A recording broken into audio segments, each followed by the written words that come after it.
Ayun, magandang araw po sa inyong lahat, no. So today gusto ko lang pong mag-share sa inyo ng mga frags, ng mga perfumes na I see myself gravitating towards, no, lalo po ngayong January and February.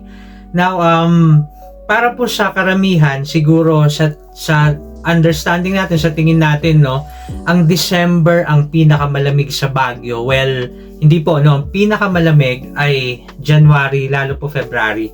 No, actually, recently, around 13 degrees Celsius po ang Baguio, no. Ang usual, yung malamig po na naabutan ninyo na Baguio, na maraming nagsasabi malamig na, it is around 17 degrees or 16 degrees Celsius.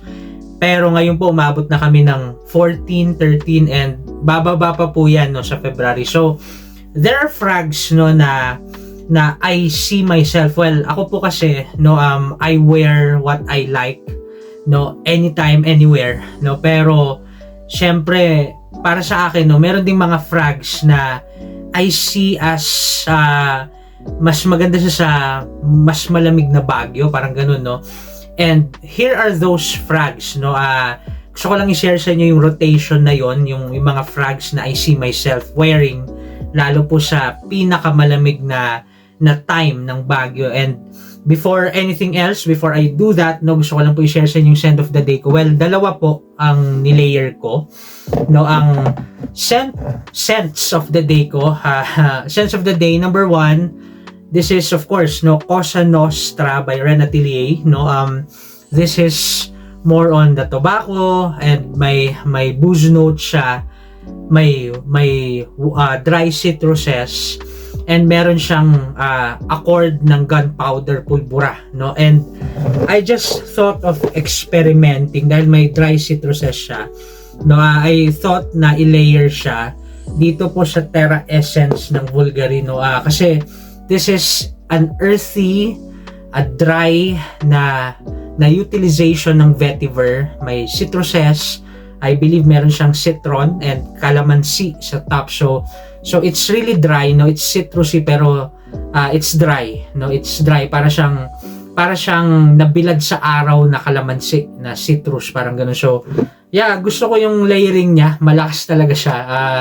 I like the citruses, I like the earthiness. So yeah, scent of the day ito pong dalawa, no.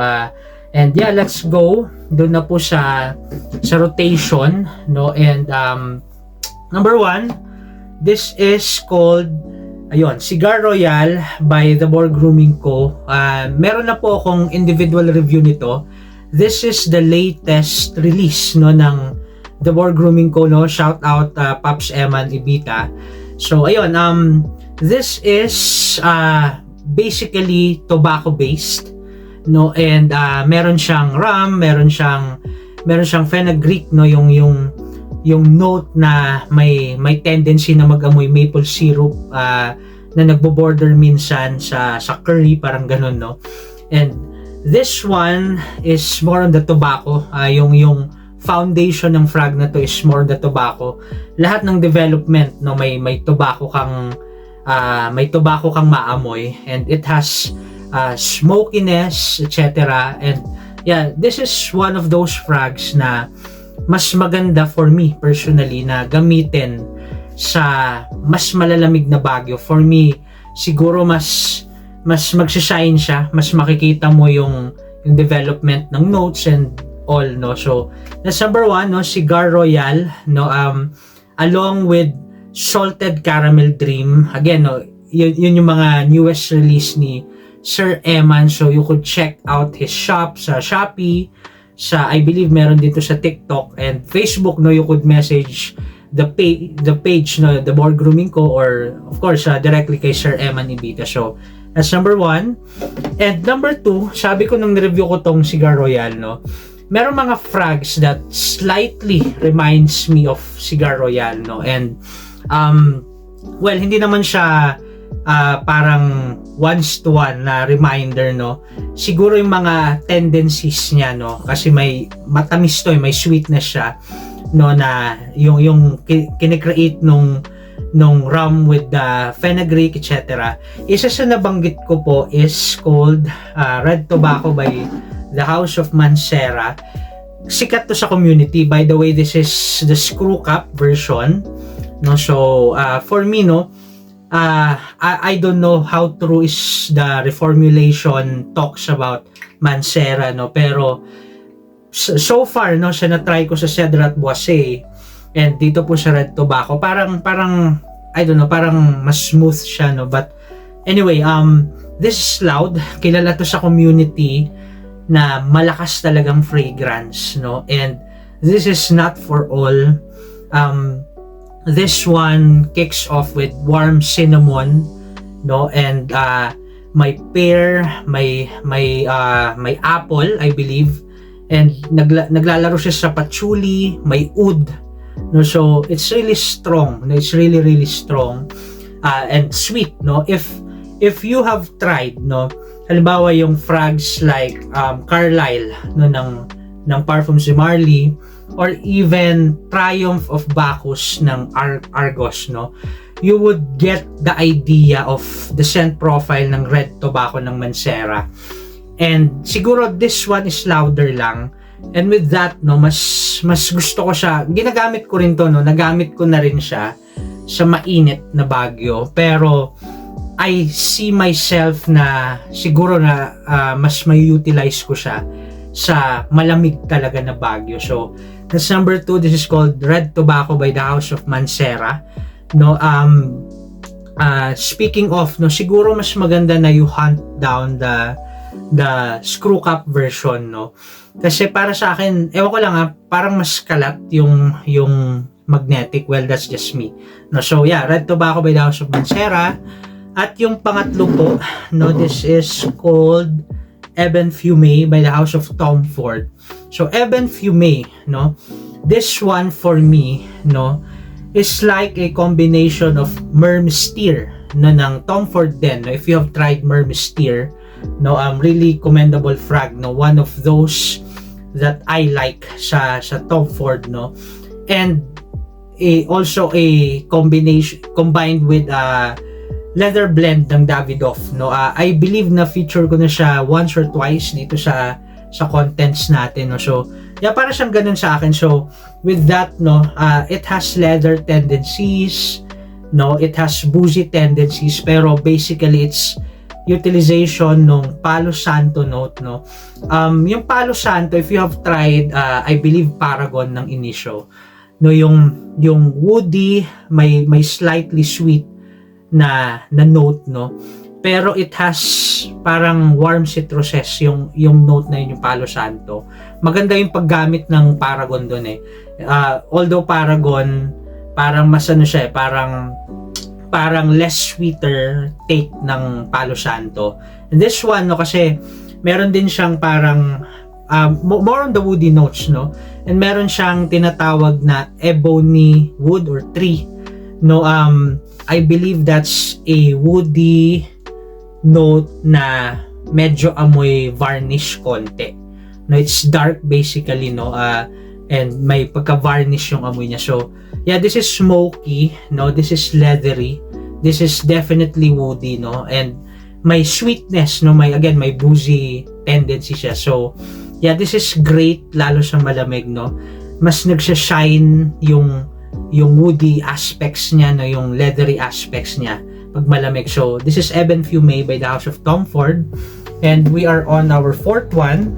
The fourth one, napaka-loud nito, no. Actually, more than a year ago ko pa siya nakuha, and medyo nahirapan akong gamitin siya, not because nalalakasan ako, but siguro hinahanapan ko siya ng malamig talaga na weather, no, malamig talaga na Baguio.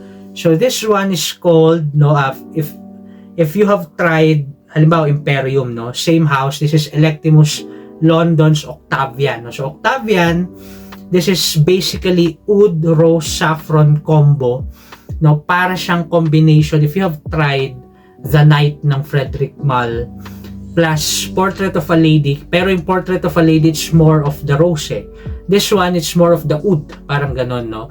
And in fairness naman, no, sa frag na to, no, it's not really or it's not entirely original kasi maamoy mo na to sa ibang scent profile, pero I love, siguro it's commendable, like halimbawa The Night, no, ng Frederic Malle, or Portrait of a Lady, or even halimbawa Oud Ispahan ng Dior, no, na it didn't go sweet na oud, no, kasi most of the oud and the rose and the saffron combo naglilin siya sa matamis, no. I like it na unlike halimbawa Faisa ng Ramon Monegal or even Ombre Nomad ng Louis Vuitton, parang ginawa nilang matamis na oud rose, no. This one hindi ganoon, no. It leans more balanced, may sweetness pa rin, no, pero it focused more on the oud, tapos yung pag-background ng rose. So I love that kind of profile. So yeah, this is really loud, no. This is for me a nighttime, a very cold weather appropriate na frag, no. So again, this is Octavian by the House of Electimus London. And the fourth one, of course, no, from my favorite house. No, the fourth one is called, this one is called King Blue, no, one of the newer release, no. Hindi naman sobrang bago, I believe 2021 release ng Amouage, no. This is King Blue, no. This one is a fruity kind, fruity, and it's oudi. So imagine the fecal oud, no, ng use ng Amouage, at maraming incense, no, maraming woodiness in the background, and you put fruitiness in that, no, parang warm orange and blackberry, no, parang ganun, no. It's, nung una ko siyang naamoy, parang sabi ko parang kakaibang take to, no. Parang it's more on the mass appeal ng oud, no. Well, hindi talaga siya mass appealing, no, pero it's siguro, no, it's unlikely yung use ng oud ng Amouage dito, but I love it. I love this one. And by the way, no, parang FYI lang, the perfumer, one of the perfumer ng King Blue, no, ilalagay ko na lang somewhere here yung perfumer. The perfumer here is also the perfumer of frags like Altair ng PDM and Layton, and I believe Pegasus din, no. So yeah, King Blue by the House of Amouage. And siguro on the side note lang, no, this one is may mga nagsasabi na reviewer, if you have this one, hindi mo na kailangan yung nauna sa kanya. This one is called Silver Oud, no. If you can see, no, pareho sila ng bottle design, no, very identical, no, but Silver Oud para sa akin, no, this two hindi po sila identical, no. You will get, kasi nauna to, you will get the nuances, the oud and all dito sa King Blue, but they're not the same, no. I assure you, if you are considering buying both, no, and you are a fan of the house, no, walang problema, no, kasi hindi po sila magkapareho ng scent, no.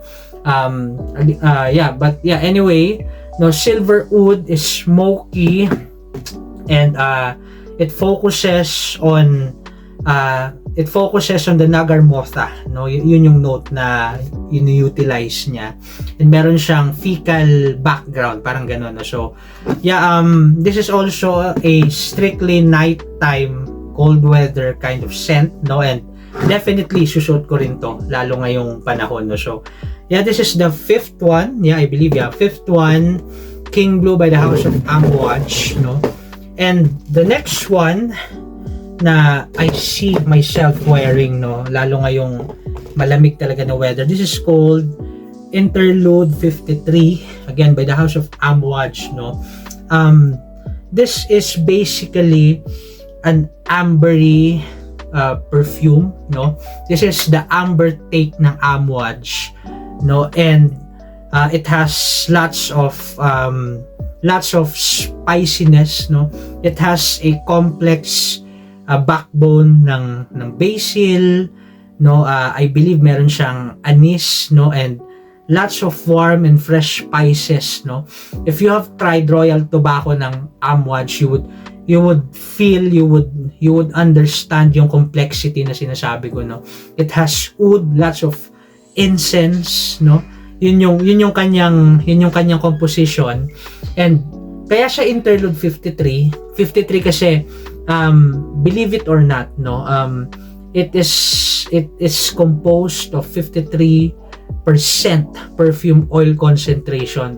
Ito talaga legit, no, na 53%, no. If you explore the newer releases ng Amouage, again, hindi naman sobrang bago, pero 2021, 2022, no, they have this line called Exceptional Extract. So they have Jubilation 40% perfume oil, no.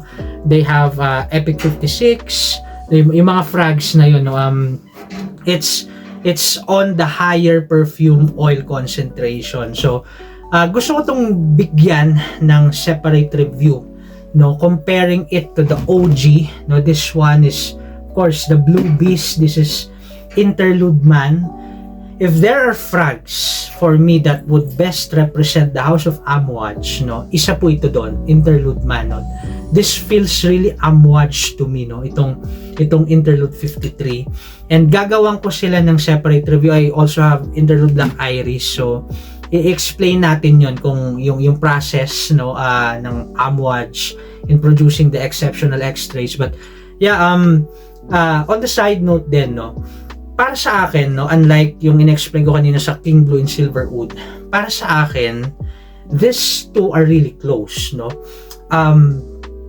If you are not a fan or an avid follower of the house, no, or it's your first time trying Interlude 53 and you have been wearing Interlude Man, no, para sa akin, medyo just to give you a parang note lang, no, FYI, magkaparehas sila, no, lalo sa air, no. Of course, this is more rounder for me, mas denser yung base, no, pero if you have this one, no, and if you are again, no, hindi kayo masyadong fan ng profile talaga, or you are okay na dito sa interlude, para sa akin, no, you could skip, no, well, it's your choice, no, you could buy this din naman, but I'm just saying na you could skip this one kasi malapit yung profile nila.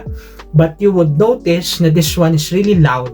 Now, this one is also loud, but siguro less yung bato niya kasi, no, kung mas mataas ang perfume oil concentration, no, mas ano siya, no, mas long lasting, pero mas closer yung bato niya, no. I'm talking about projection, no. So yeah, on the side note lang, so explain natin yan more sa on a separate video. So Interlude 53 by the House of Amouage, no. And the last one, no, this is actually one of the recent acquisitions, no, and one of my I would say na nasa top ng list ko, no, ng mga frags na I want to get, no. This one is called, ayun, no, would you look at that juice color, kahinaan ko yan, no. This one is called Salome, no, by the House of Papillon or Papillon Artisan Perfumes, no. Liz Moore's 2015 release, no. This is animalic, this is dusty, this is earthy, this is spicy, dami niyang animalic notes. It has hyrax, no, that's like a combination of civet and castoreum. It has castoreum, of course, no. So you could imagine it's fecal, no. It smells like urine, no, and it has cumin, no. Yung cumin, ina-associate nila yan sa smell ng sweat, no. So it's really vintage sa pang-amoy ko. It's powdery, it's really musky, not for the faint-hearted. This is really loud, no. If you have tried this vintage perfume, 1960s gem called Bala Versailles ng Jean Desprez, no, you would get the idea that this is their amber take, no. This is for me one of the standards ko sa amber use, no. Well, shinare ko na sa inyo dati, no, na I really love the amber, halimbawa ng Ambre Lu, no, ng Rania J, no. But if you would ask me, no, kung ano yung isa sa standards ko sa amber use, yung amber dito sa Bala Versailles, no.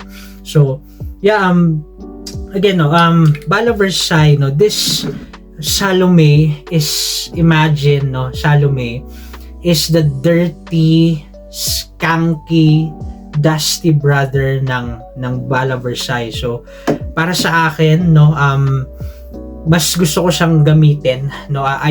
Kasi recent acquisition lang, but yeah, I would definitely be trying to use this, no, lalo ngayong malamig na panahon, no. Of course, I love vintage perfumery din, no. I collect vintage frags din. But yeah, this is challenging, no, and dahil naamoy ko na to, this is the first perfume I have tried from Papillon, no. It has encouraged me to try pa yung iba, halimbawa Dryad, no, or Tobacco Rose, or Bengali Rouge, no, yung mga yun, no. So yeah, Salome by Papillon, no. So yun lang guys, yung rotation na gusto kong i-share sa inyo. And kayo, ano ba yung isusuot ninyo? Ano ba yung sinusuot ninyo? What are those perfumes that you would wear, no, lalo sa malamig na panahon?